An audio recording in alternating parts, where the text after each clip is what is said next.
सच्चाई media YouTube channel पर आपका पुरतपा खैर मकदम है जी। क्या नाम है आपका मौलाना?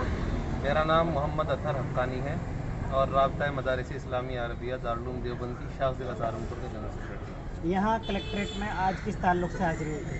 आज हम यहाँ कलेक्ट्रेट में डीएम साहब से मुलाकात के लिए आए थे। मकसद ये था कि तकरीबन 8 महीनों से मुल्क के तमाम तालीमी इदारे बंद हैं और इन तालीमी इदारों के बंद होने की वजह से तालीम का बड़ा नुकसान हुआ है।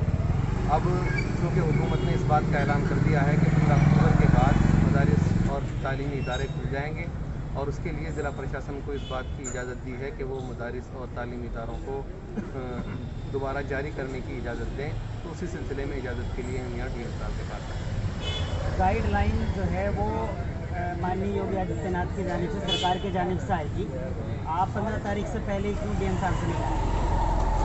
हम डीएम साहब से मिलने के लिए इसलिए आए हैं क्योंकि हुकूमत ने डीएम साहब को इस बात के लिए तय कर दिया है कि ज़िले के तालीमी इदारों की निगरानी और मुआयना करने के बाद वही तय करेंगे कि किसी इदारे को तालीम देने की इजाज़त होगी, तालीम जारी करने की इजाज़त होगी।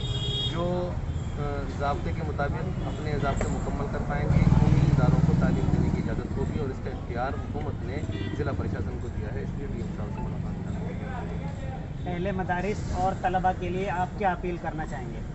अहले मदारिस से मेरी अपील है कि जब तक ज़िला प्रशासन कोई वाज़ेह बात लोगों के सामने पेश न कर दें तब तक तालीमी इदारों को जारी न करें।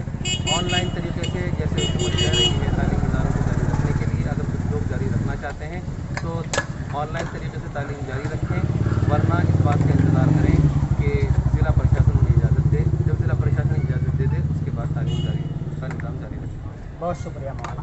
ये थे मौलाना अतहर हक्कानी साहब, राब्ता मदारिस इस्लामिया अल-हिंद दारुल उलूम देवबंद के जनरल सेक्रेटरी।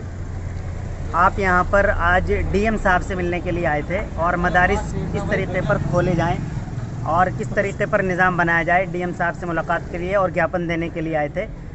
और हम यही दुआ करते हैं कि पूरे मुल्क से, पूरी दुनिया से कोरोना वायरस ज़ाय हो और निकल जाए और पहले की तरह फिर मदारिस, स्कूल, कॉलेजेस अपनी पटरी पर आ जाएं। बहुत शुक्रिया।